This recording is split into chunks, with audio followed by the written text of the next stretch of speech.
السلام عليكم ورحمة الله وبركاته. إن الحمد لله نحمده ونستعينه ونستغفره ونستهديه ونعوذ بالله من شرور أنفسنا وسيئات أعمالنا. من يهده الله فلا مضل له ومن يضلل فلا هادي له. نشهد أن لا إله إلا الله وحده لا شريك له وأن محمدا عبده وحبيبه وخليله صلى الله عليه وآله وسلم. Je voulais depuis un moment aborder ce sujet, mais voilà, aujourd'hui se présente cette occasion. Le sujet, c'est le fait de se moquer du prophète, blasphémer le prophète, alayhi salatu wassalam, et tout ce qui est sacré dans la religion de manière générale. Car voir la réaction des chefs religieux et même beaucoup de musulmans, nous laisse dans l'interrogation, comme si blasphémer était nouveau, ou un nouveau sujet, une nouveauté pour les musulmans. Alors que, en revenant au Coran al-Karim, on voit que ce sujet fait partie des premiers sujets que l'islam a abordés sereinement, en toute tranquillité. Et depuis les premières sourates descendues à la Mecque, Allah nous a dit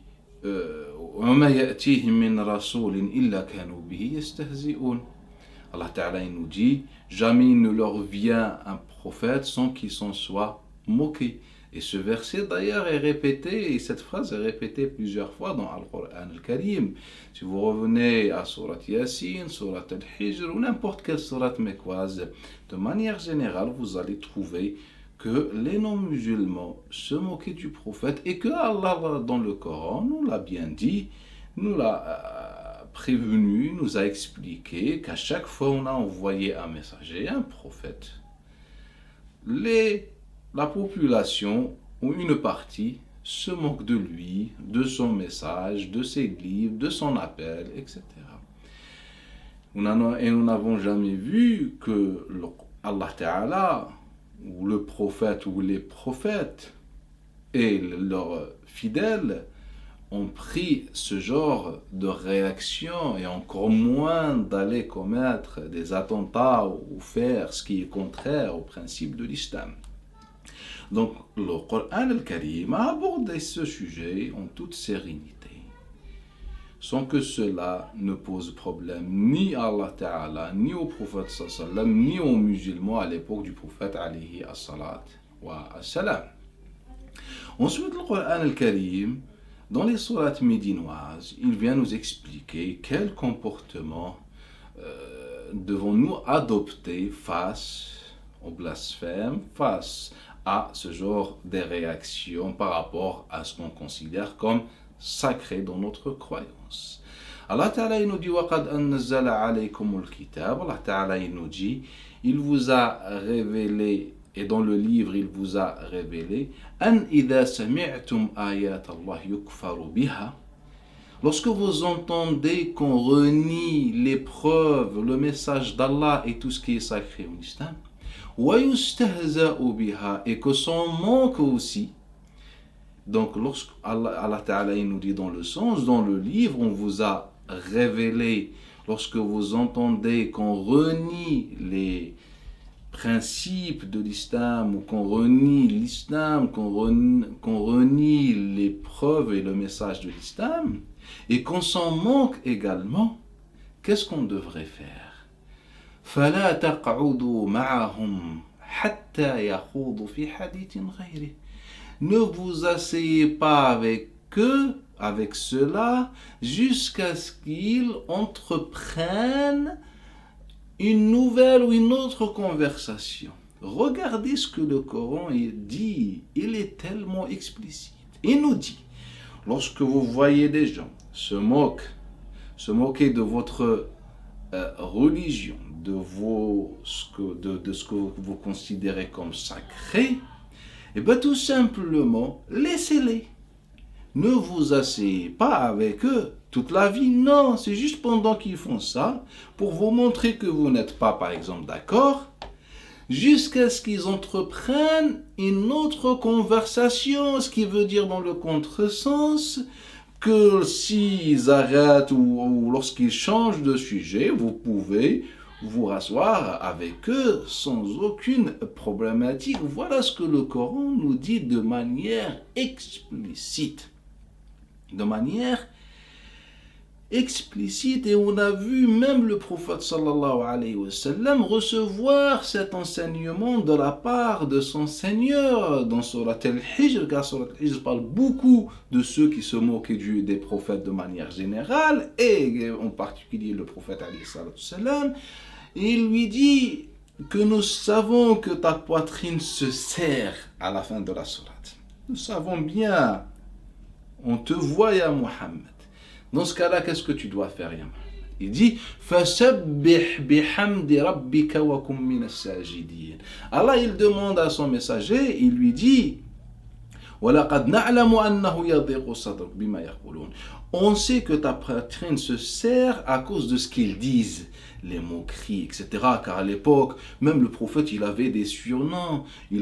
Par exemple, parmi les surnoms que disaient les associateurs sur le prophète, Ibn Abi Kabsha, Ibn Kabsha, Abu Kabsha et Ibn Abi Kabsha, c'est pour se moquer de lui, avant bien sûr qu'interviennent Al-Kalabi et les autres pour un peu expliquer, mais non, Abu Kabsha en fait c'est son ancien grand-père du côté de sa mère, ou Abu Kabsha c'est un homme de Khuza'a qui avait fait pareil, c'est-à-dire délaissé son peuple pour suivre l'unicité, etc. En fait on voulait justifier, on voulait donner une forme de crédibilité, légitimité à ce surnom, mais toutes les preuves, l'histoire, les poésies nous montrent que Abu Kabsha, Ibn Abi Kabsha, c'était pour se moquer du prophète. D'ailleurs, même les hadiths qui sont dans cet héritage et dans l'authentique, comme celui de Ubaydillah ibn Abdullah d'après Ibn Abbas et d'autres, voilà ce qu'ils ont authentifié. Ils nous montrent que les associateurs se moquaient de lui. Et même dans l'autre hadith aussi, dans la base, se trouve dans le Bukhari. Qu'est-ce qu'il a dit Abdullah ibn Ubay ibn Abi Saloul, ce qu'on considère comme hypocrite dans l'héritage islamique, il a dit Ibn Abi Kabsha nous fait de la poussière. Ibn Abi Kabsha nous fait de la poussière. Et bien sûr, on a compris qu'il n'a pas dit ça pour faire éloge au prophète, mais pour se moquer. Et dans une autre situation, il a dit Sammin kalbak kulk, engraisse ton chien, il te mangera. Sur qui? Sur le prophète. Mais nous n'avons jamais vu que le prophète a réagi ou a dit quoi que ce soit par rapport à ceci. Au contraire, selon ce que rapporte ce hadith, il dit à son père, au contraire, sois bon avec ton père. Voilà, dans ce verset à la fin de Surat al-Hijr, Allah Ta'ala il dit à Muhammad, nous savons bien comment, voilà que c'est dur pour toi toutes ces moqueries, ces accusations, diffamations, etc. Et bien ton rôle c'est quoi? Glorifie le nom d'Allah, glorifie Allah par sa louange et sois parmi as-sajidin, parmi ceux qui obéissent à Allah Ta'ala, car sujoud dans le Coran a deux sens. Là, le premier sens c'est la prosternation qu'on connaît, et le sens aussi prépondérant, plus répandu dans le Coran, c'est le fait d'être bon. C'est pourquoi Allah il dit aux enfants d'Israël, entrez la porte sujada. Ce n'est pas comme disent les mufassirin en étant prosterné, car ça n'a aucun sens et c'est impossible qu'un homme dans l'état de prosternation il va entrer, il va se déplacer, ça n'a absolument aucun sens. Bref, voilà, le Coran au début nous a prévenu, nous a appris que tous les messagers ont fait l'objet de ces moqueries, etc., blasphèmes et tout ça, et ça posait problème à personne. Il nous a conseillé en tant que musulmans, en nous disant au début du verset, et dans le livre, il vous a révélé. C'est l'une des rares fois où Allah Ta'ala nous adresse la parole ainsi en nous disant, dans le livre, on vous a révélé. À chaque fois, on utilise l'intermédiaire du prophète dans la révélation. Et donc, qu'est-ce qu'il nous a révélé? C'est lorsqu'on entend des gens renier renier nos principes ou se moquer de nos principes, qu'est-ce qu'on fait? Eh ben, on change de conversation. Et s'ils ne veulent pas, on ne s'assoit pas avec eux jusqu'à ce qu'ils changent de conversation. C'est-à-dire, on garde nos relations avec eux avant et après ces moqueries, ces blasphèmes, etc. C'est ce que le Coran al-Karim dit de manière explicite. Et ensuite, le Coran il donne le même conseil au prophète alayhi as-salatu wa salam. Mais tout cela, tous ces enseignements coraniques étaient connus avant l'apparition, avant l'arrivée des intérêts des tribus, les intérêts des hommes de politique, etc. pour changer le sens du Coran al-Karim en mettant des hadiths en place contredisant à chaque fois, et comme on l'a toujours vu dans différents sujets, al-Coran al-Karim.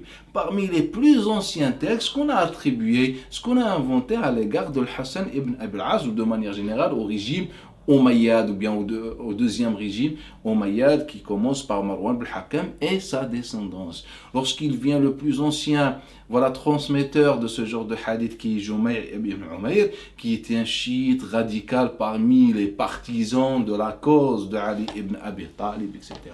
Lorsqu'il a appris suite à l'assassinat de Al-Hussein, et il a appris l'arrivée de Marwan ibn al-Hakam, etc., il a profité de l'occasion et il a prétendu avoir entendu Ibn Omar dire que pendant que le prophète sallam marchait, un homme, bien sûr le livre de hadith ne va pas mentionner le nom de cet homme, qu'il s'agit de Hakam ibn Abi al-As, que cet homme, le Hakam, il était en train de marcher derrière le prophète sallam, yuhakihi wa yulammiduh, c'est-à-dire en train de l'imiter et sortir sa langue, c'est-à-dire comment on fait pour se moquer de quelqu'un ou rigoler avec quelqu'un, etc. Et là, le prophète sallam, il a fait dua contre lui, il est mort plus tard, tout ça. Voilà, il a inventé ce hadith-là pour, dans sa lutte contre et son opposition contre le régime omeyyade. C'est ainsi qu'à chaque fois on réagit et on fait, malheureusement, les musulmans à cette époque, ils instrumentalisaient le prophète sallam à travers l'invention des hadiths, etc. pour arriver à leur fin. Bref. Plus tard, ce hadith-là a vu le jour dans plusieurs régions et plus à l'époque omeyyade, car le régime après l'époque omeyyade, c'est-à-dire à l'époque abbasside, car ce hadith-là a été entre-temps interdit par le régime omeyyade, donc on n'a pas d'autre que celui que ce que raconte Jumay' ibn Umayr, mais après la chute du régime omeyyade, il vient d'autres transmetteurs à l'époque abbasside où on a eu la liberté de critiquer le régime omeyyade car il a disparu.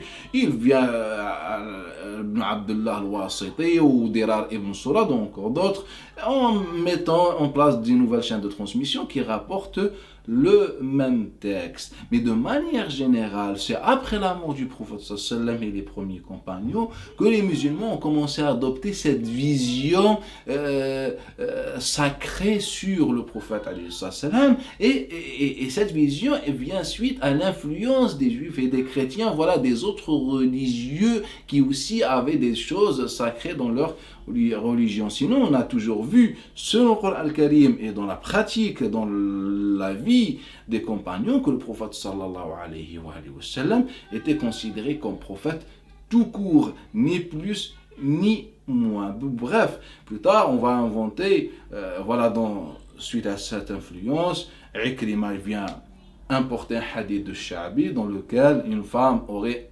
insulté le prophète sallallahu alayhi wa sallam et que quelqu'un l'a tué. Le prophète sallallahu alayhi wa sallam a béni l'acte de cet homme. Donc malgré qu'elle soit une femme, malgré qu'elle soit je ne sais pas quoi ou je ne sais pas qui, c'est halal de la tuer. Et malheureusement, les savants musulmans ont adopté ces enseignements qui sont les fruits ou les conséquences des conflits politiques au 1er ou 2e siècle, et ils les ont transformés en vision islamique. C'est pourquoi il vient Ibn al-Mundhir, Abu Bakr al-Farisi, parmi les Shafi'ites et d'autres, rapporter le consensus que tous ceux qui se moquent du prophète, tous ceux qui imitent le prophète pour se moquer de lui, tous ceux qui décrivent le prophète en disant qu'il était noir, qu'il était petit de taille, qu'il avait un gros ventre, c'est ce qu'ils ont dit mot par mot, qu'il avait un gros ventre, et ben ceux qui disent ceci, ils sont mécréants, ils deviennent apostats.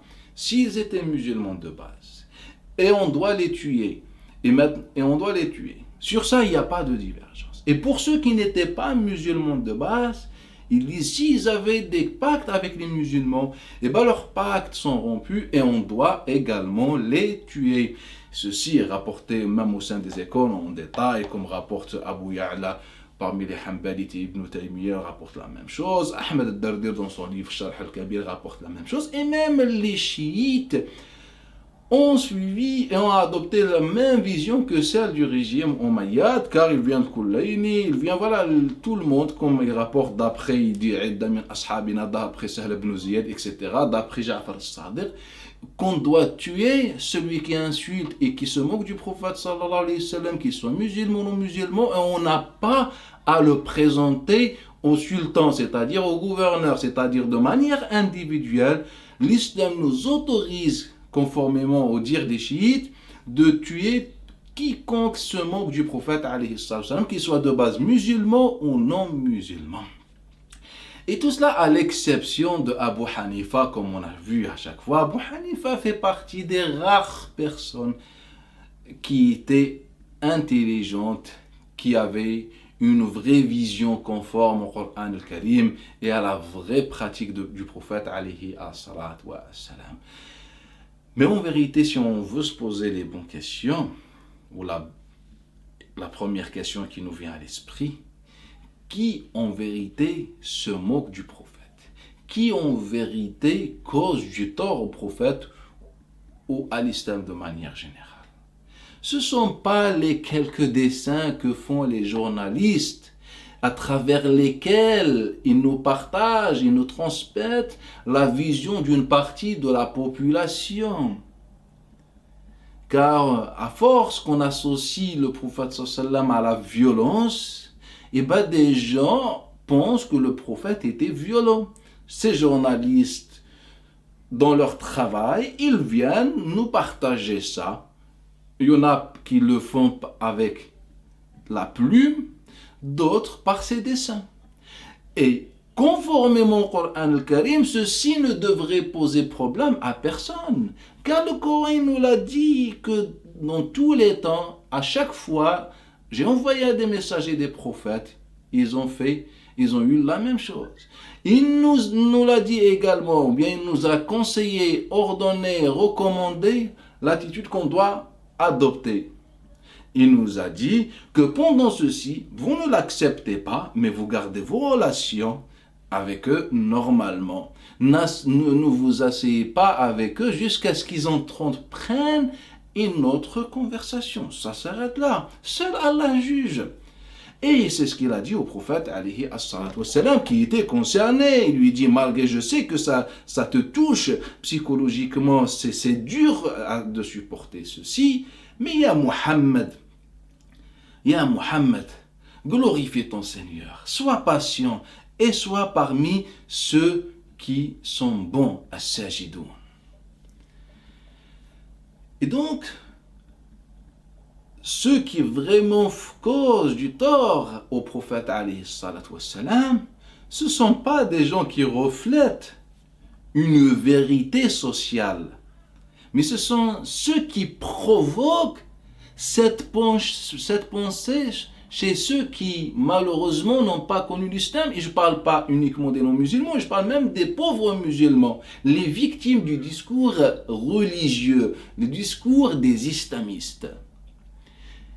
Car c'est bien nous, c'est-à-dire à travers cet héritage, car nous ne l'avons pas nettoyé, nous ne l'avons pas condamné, c'est-à-dire ce qui est condamnable dedans.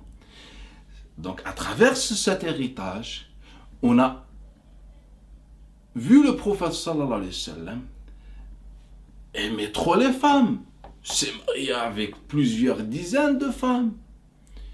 Il voyait les femmes, il changeait.